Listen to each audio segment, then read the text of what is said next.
Buenas tardes. Don Antonio Veiga Suárez, presidente del Real Sporting de Gijón, Sociedad Anónima Deportiva. Don Javier Fernández Rodríguez, consejero. Don Javier Martínez Fernández, consejero. Don Alfredo García Amado, director general y secretario del Consejo de Administración del Real Sporting de Gijón, Sociedad Anónima Deportiva. Saludo también a don Fernando Losada Sánchez y a don Ignacio Iñaki Eraña Casi y, por supuesto, a don Ángel Aznares Rubio, que son los que conforman la mesa, y a todos ustedes, accionistas, socios, sportinguistas, periodistas y restos de invitados. En primer lugar, me gustaría empezar mi intervención, sé que va a sonar raro porque suelo ser bastante crítico con este consejo, con un agradecimiento muy particular en lo personal a don Antonio Veiga, a don Javier Fernández y a don Javier Martínez, por un tema social. Estuvieron presentes, junto con Manfredo Álvarez, director de comunicación del club, en la inauguración de la estatua a Manuel Preciado, en la que tuve la fortuna de colaborar. Su presencia allí dignificó el acto, se lo agradezco de corazón y creo que estuvieron a la altura de las circunstancias y justo reconocerlo en ese sentido. A partir de este momento me temo que mi intervención no va a ser tan, bueno, digamos tan buena. Comparezco aquí una temporada más o un nuevo ejercicio para dar mi voto negativo a las cuentas de la sociedad. No por nada, sino porque el auditor así me lo deja muy claro. El auditor vuelve a hacer algo que para una auditoría es, digamos, de las cosas peores que se pueden hacer, que es no emitir opinión sobre las cuentas sobre las cuentas de la sociedad, entre otras cosas por las, y leo textualmente, graves incertidumbres que asolan o acechan a esta. Y es que con un fondo de maniobra negativo de 4,48 millones de euros, lo que deja la liquidez de la sociedad muy en entredicho, salvo que Doyen nos rescate, y los 13,59 millones de euros de patrimonio neto negativo que este Consejo se empeña en seguir manteniendo, porque se le han dado fórmulas y seguramente puede haber un montón de fórmulas y seguramente hoy se les dará otra para que haya un mayor capital social dentro de la sociedad y que los nuevos sportinguistas puedan ser accionistas del Sporting sin necesidad de tener que buscar las acciones a comprárselas a alguien que las quiera poner en venta. Yo no entiendo muy bien por qué en el año 93 esta sociedad, que era un club, pasó de ser de todos a ser de unos poquitos, y a partir de ese momento el nuevo sportinguista que nace no tiene derecho a suscribir una acción del Sporting y por tanto ser propietario de la sociedad. Es a día de hoy que sigo sin entenderlo. Bueno, sigo sin entenderlo y nadie me lo explica, porque no tiene ningún sentido. Miren, el año pasado les hice una petición a la que no hicieron caso, cayó en saco roto. Les pedí, por favor, que el presupuesto que aprobamos todos los años venga en el ejercicio del año siguiente y en las cuentas que aprobamos con la comparativa. Y así vamos viendo en qué se ha gastado de más y en qué se ha gastado de menos. Y eso yo creo que es muy ilustrativo para ver la realidad de la sociedad y en qué se está gastando el dinero. No se hace. Reitero la petición, como un suplico, un sollozo, o como quieran llamarlo, porque de verdad que creo que sería muy ilustrativo para todos. Pero bueno, el año pasado, porque yo como lo guardo todo, lo tengo por aquí, el año pasado aprobamos un presupuesto con un superávit de 115.100 euros. un presupuesto de ingresos de 18.615.000 y un presupuesto de gastos de 18.499.000. Este no lo tienen, viene en la memoria del año pasado. Era muy curioso que en el concepto de ingresos, para lograr un beneficio de 100 y pico mil euros, ya teníamos presupuestado los traspasos por importe de 2 millones de euros, que venían en el epígrafe beneficios procedentes del inmovilizado e ingresos excepcionales. Pues bien, no hemos vendido por valor de 2 millones, hemos vendido por valor de 5.100.000, si no estoy equivocado. Es decir, que el desfase presupuestario es nada más y nada menos que de 3 millones de euros, que verdaderamente es importante. Pero es que además también tenemos algo con lo que no habíamos contado, que es haber ganado una sentencia a la agencia tributaria, lo cual es una suerte porque de estas se ganan pocas, y eso hay que felicitarlo, por la que se nos ingresan o dejamos de tener una deuda de 500 y pico mil euros. Quiero yo decir que nos vamos a los 3,5 millones de desfase. Yo ya no sé cómo preguntarlo. ¿En qué se gasta el dinero? ¿Por qué los presupuestos nunca cuadran con lo que al final se hace? No acabo de entender esto. En una sociedad como el Sporting, que el día, no voy a decir el día 1 de enero porque los ejercicios empiezan el 1 de julio, el día 1 de julio, o a finales de agosto que se termina la campaña de abonados, sabe lo que va a ingresar. Pero, sin embargo, seguimos sin poder hacer un presupuesto que se ajuste, en la medida de lo posible, a los gastos que tenemos. Pero claro, es que si encima nos ponemos a escarbar, nos encontramos con situaciones prácticamente dantescas. Y aquí sí es donde yo creo que debemos de echar un rapapolvo a nuestro Consejo de Administración, porque claro, si nos fijamos, uno coge el 28 de julio la prensa y se nos dice en la prensa que el Ayuntamiento de Gijón procedía a pagar deudas de la Sociedad Anónima Deportiva con el propio Ayuntamiento, con la empresa municipal de transportes urbanos Entusa y con la empresa municipal de aguas. Dichos pagos se hacían descontando las cantidades del convenio de publicidad existente. A mí esto me parece inaudito. ¿Pueden ustedes confirmar que, como se da a entender en dicha información, no habían ustedes pagado ni autobuses ni cargos al ayuntamiento, ni siquiera las facturas del agua? En caso afirmativo, ¿les parece normal que una entidad como el Real Sporting de Gijón, que tiene 18 millones de euros de presupuesto de ingresos, no tenga para pagar 14.000 euros de agua a la empresa municipal de aguas? ¿Cuál es el seguimiento que se hace del presupuesto? Si es que existe seguimiento. Porque el agua es algo que, vamos, tanto en Mareo como en el Molinón es indispensable. A todo esto, pocos juegos con las ayudas públicas.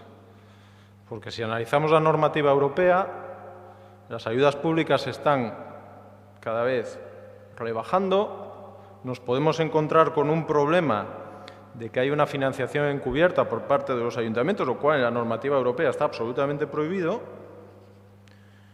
Y tengan cuidado con esto. No sé si han considerado la posibilidad de que los convenios con el ayuntamiento sean declarados como ayudas ilegales, porque si alguien lo reclama tenemos muchas papeletas para perderlo.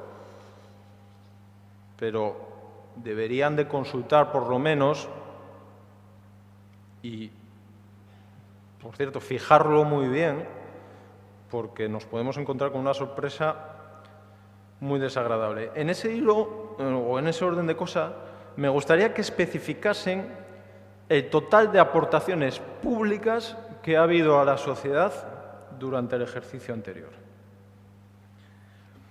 Y en cuanto a lo que se comentaba anteriormente el desfase presupuestario o lo que las informaciones periodísticas vinieron analizando durante toda la temporada y que en las redes sociales se conocía como el desfasón, ya, porque primero eran 3 millones, luego eran 5, luego eran 4, luego volvían a ser 3,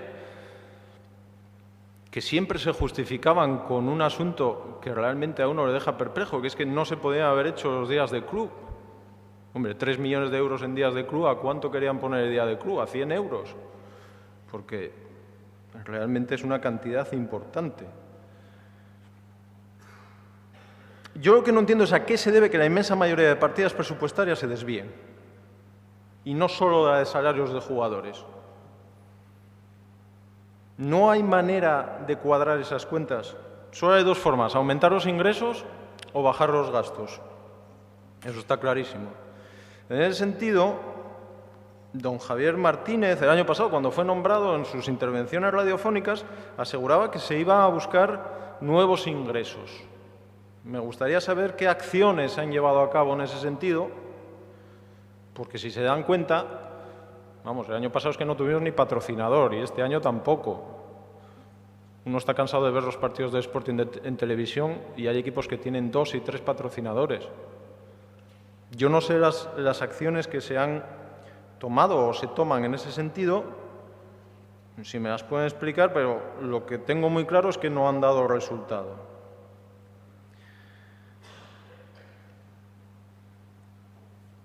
Dejaré para el último punto el tema de la concursal ordinaria, pero sí me gustaría referirme, antes de eso, al tema que ha comentado antes Jaime Álvarez Lora y que me afectó a mí también, esa denuncia, que no fue denuncia, pero sí fue denuncia, en la que estábamos integrados 4 personas por insultos, amenazas y pintadas. Hombre, yo no sé si tengo mucha pinta de ir haciendo pintadas por la noche por la calle en Gijón. Yo particularmente creo que no sé ni encender un spray de esos, o sea que no creo que sea muy sospechoso. Pero si alguien puede poner luz en este asunto, soy yo, que tengo que ir a denuncia. Y comparece don Manuel Vegarango Alvaré, y les voy a leer textual, que se persona en calidad de presidente del Club de Fútbol Real Sporting de Gijón, Sociedad Anónima Deportiva. O sea, no la hizo a título particular. Fue el Sporting el que denunció a 4 personas. Lo pueden interpretar como quieran. Y adjunta un dossier, además, No es la policía la que luego nos va a buscar, no.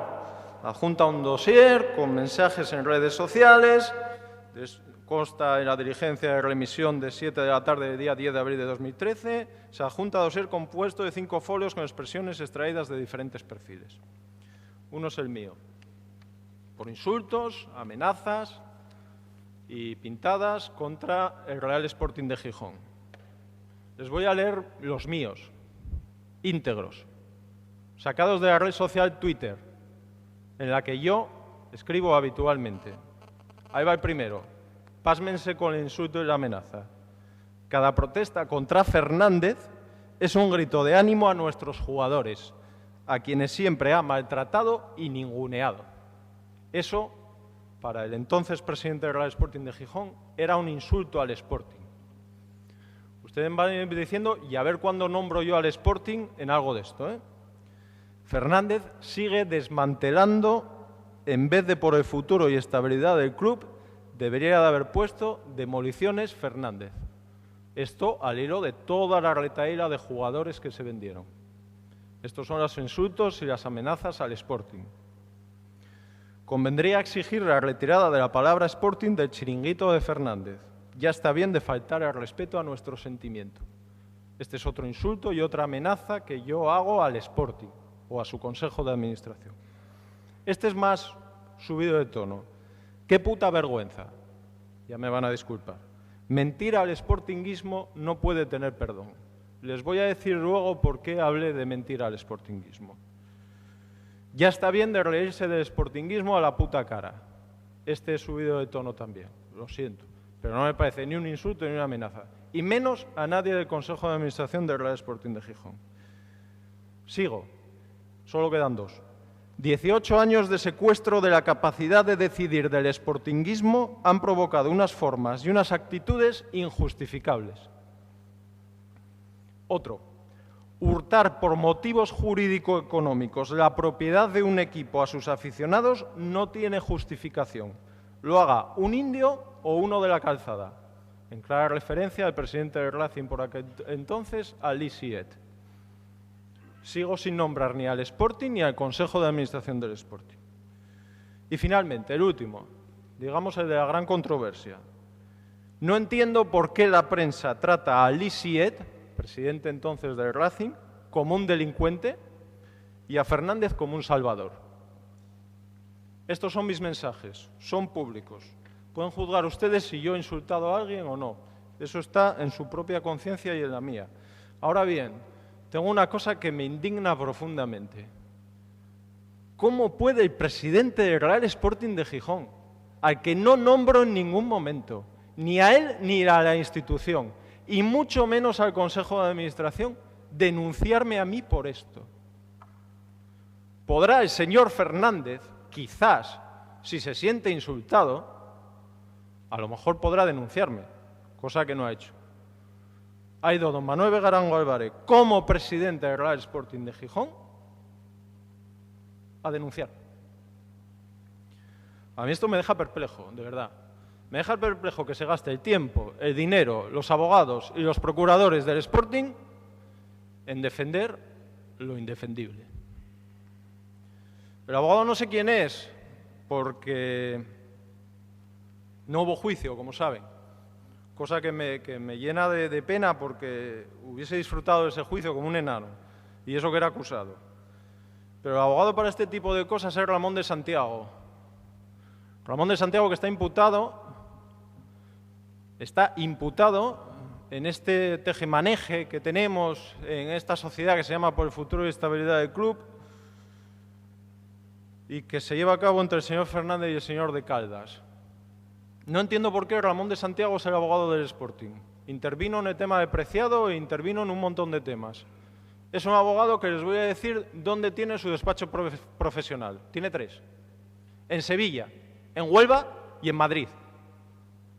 La pregunta es, ¿no hay juristas de reconocido prestigio en el Principado de Asturias, ya no digo en Gijón, para poder llevar los temas del Sporting? Porque yo creo que no hay ni 1, ni 2, ni 3, ni 10. Hay bastantes más. Creo que es un error. Y por último, ya acabo, no les canso más, quiero referirme a unos hechos que para mí son lo más grave de todo. Miren, yo estoy realmente preocupado con el tema concursal del Sporting. Lo estuve desde hace bastante tiempo. De hecho, debí ser la primera persona que se puso a investigar cuánto debía el Sporting. Lo hice en un informe, anda por ahí, por algún sitio.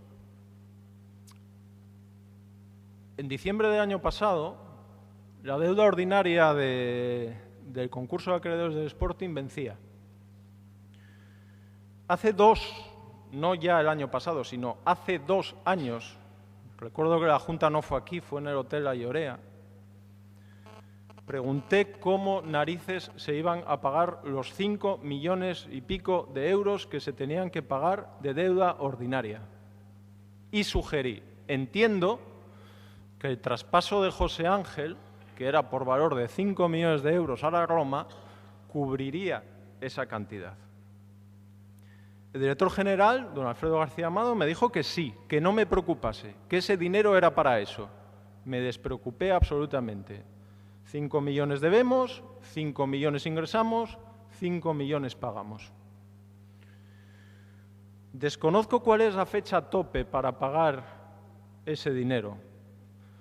Yo les digo que la sentencia de la audiencia fue de 20 de noviembre de 2007. A partir de ese momento es un plazo de 5 años. Vencía en las Navidades del año pasado. Se dice, o hay informaciones que dicen que el día 12. El día 18 estábamos aquí y el señor Begarango, entonces presidente, y el señor don Alfredo García Amado, director general, nos dijeron que nos despreocupásemos, que se cumplía escrupulosamente con los pagos y que todo estaba pagado en tiempo y forma. Pues bien, a principios de enero nos encontramos con una información que nos dice que nuestros queridísimos amigos de Coral Golf, instantes, lo de queridísimos amigos va en coña, instantes del concurso, no han cobrado en tiempo y forma y se han dirigido al juzgado a exigir lo que se les debía. Bueno, uno ya se asusta porque dice, pues vaya, parece que no es lo que nos habían contado. Pero es que en febrero, recordamos aquel mito del sportinguismo que era Kosolapov, que no había cobrado tampoco, y eran 60.000 euros. Mire, yo os voy a pedir que me lo expliquen, pero que me lo expliquen sin, o bien, por favor, jugar nuestras bazas, ir de Quijotes, que el recurso la pague, porque esa es otra. El señor director general nos dice luego, en una rueda de prensa, que aún se deben créditos ordinarios y que al que se le deba dinero, que vaya al juzgado a pedirlo. O esas fueron más o menos sus palabras. Y si mira la memoria, aparecen 2 millones y pico de euros de deuda de créditos ordinarios, que francamente no sé ni de qué son. Y es que casi no lo quiero ni preguntar porque como no esté pagado o no haya un motivo para que no esté pagado, pues me asusta. Ley concursal, artículo 140, incumplimiento. Cualquier acreedor que estime incumplido el convenio en lo que le afecte podrá solicitar del juez la declaración de incumplimiento. Ley concursal, artículo 143, apertura de oficio de la liquidación. Procederá de oficio la apertura de la fase de liquidación en los siguientes casos. Quinto, haberse declarado por resolución judicial firme el incumplimiento del convenio. Mire, no sé por qué lo han hecho. Si es por soberbia, si es por jorobar a Coral Golf, si es por jorobar a Kosolapov o si es por lo que es. Pero lo han hecho mal. Y no solo que lo hayan hecho mal, que la actuación y dejar al socaire de lo que puede hacer un abogado de Coral Golf o de lo que puede hacer cualquier acreedor, la liquidación de esta sociedad me parece lo suficientemente grave. Ya no es eso, es que nos han mentido. Yo no les voy a pedir que dimitan porque no lo van a hacer, era como lo que decía Jaime. Pero creo que no yo, sino esta Junta General de Accionistas se merece. Del entonces presidente no, porque no está, le va a tocar el marrón al señor Veiga. Y de Alfredo García Amado, esta Junta General se merece una disculpa, porque esto no se puede hacer. Muchas gracias.